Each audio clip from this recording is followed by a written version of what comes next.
See, at some point in time, all of us have seen our destiny. I was 6 years old, a man by the name of Reverend Ed Graham, of Mount Zion Baptist Church in Miami. I was 6 years old right before Christmas. My mother was ill. We had no food in the house. And this tall, strapping man around 6'1" came to the door with a food basket in his hand. And he says, "Hello, is this the Brown family?" My mother said, "Yes. I understand that you have 2 sons and a daughter and that you have no food." "Yes, I'm from Mount Zion Baptist Church, and around Christmas time we pass out food baskets to needy families. Take the basket in behalf of the church and have a nice Christmas." And when he walked out, I said, "Oh boy, I'd like to be like that man." And I went to his church, and I used to watch him speak, and tall and powerful and dynamic speaker, such eloquence. One of his favorite people was the poet Kipling, who wrote, "If you can keep your head when all about you are losing theirs and blaming it on you."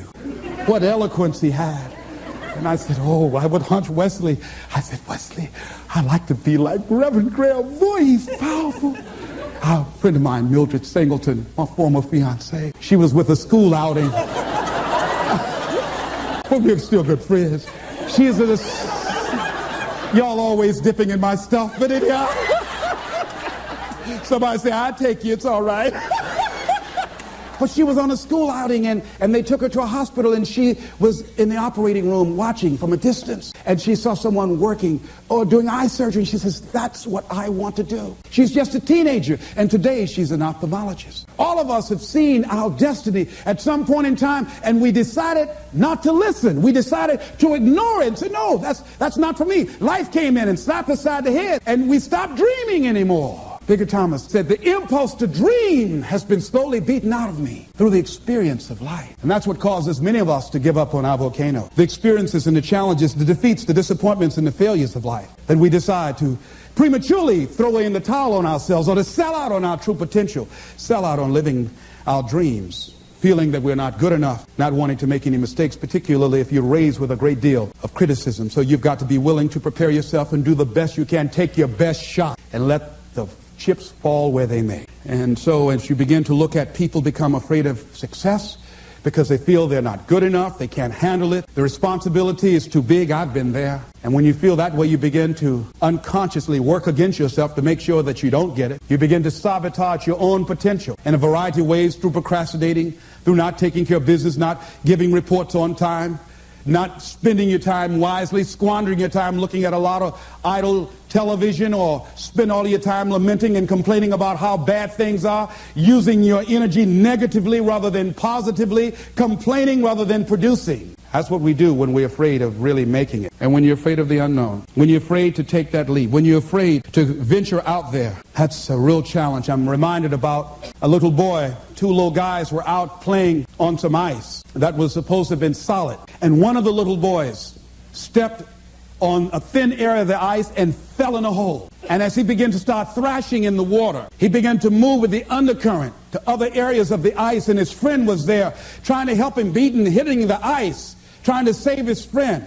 And he panicked, and he looked just a short distance away, and there was a tree, and he went and he ripped a branch off, and he came back trying to get his buddy out, and he just took the best he could and started scraping around the ice to make a circle. And when he did, he started beating on it and beating on it, and there all of a sudden the ice began to crumble, and he was able to pull his friend out to safety. When the paramedics finally got there, they saw what had happened, how thick the ice was. He saved the little boy's life, but what baffled them, they looked at the branch, and they looked at this little scrawny guy and said, "How did he do this? It's impossible." They just went beating around the ice to see how thick it was, hearing the thumping sound. Said, "How did he do that?" I mean, it was a miracle that he was able to just take that branch and go around, make a circle, and beat the ice and pull him through. He's just too small. It's just impossible. And an old man standing around, hearing the conversation, stepped forward and said, "I can tell you how he did it. He didn't have anybody here to tell him he couldn't do it."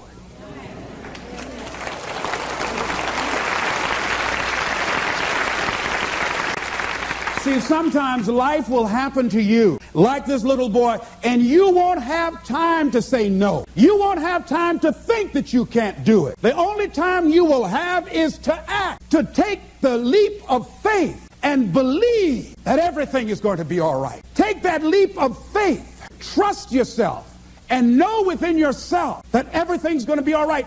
But aren't there some guarantees you can give us, Les? Yes. What is that? You're going to die. Excuse me? You're going to die. In case you didn't understand that, you can't get out of life alive. So I'm saying to you, you got 6 months to live. Live your life now. Live your dreams now. Start acting like this is your last day on the planet. See, if we decide that we don't need a pronouncement from some physician to say we have 6 months to a year to live in order to really begin to appreciate the beauty of life, in order to really to make some hard decisions in life. See, we have the power in our hand. Like those little boys, we have that kind of power, that kind of genius, that kind of fortune, that kind of wealth, that kind of happiness, that kind of sense of fulfillment in our hands. We have that. We have that. It's in our hands. It's on us. And nobody can make that decision for us. We can give it away. We can give it to the company store for $400 or $500 a week, or we can exchange it for how people think about us, how they feel about us, and go through life and resign ourselves to be miserable as we go to our graves, looking good for everybody else except to ourselves. Or we can decide, hey, wait, this is the only life that I have. And that is my volcano. And I'm going to take the leap of faith. I'm going to jump in it. And I'm going to handle it because I know the universe will never give me anything I don't have the capacity to handle. See, I say to you that you've got the power within you to handle any kind of volcano in your life, regardless of how it shows up, regardless of any kind of challenge that you might have in your life. I say to you, you got that in you right now. Where will it come from? Don't worry. If you trust yourself, it will come to you at the right time in which you need it. If you believe, and don't doubt, if everything in you, there's something about life, I believe, that when a person resolves within themselves, that this is how I give my life, this is how I'm forwarding myself into the universe. Dr. Johnny Youngblood out of New York, he said, I must live what's in me. This is why I've got to do this, Les.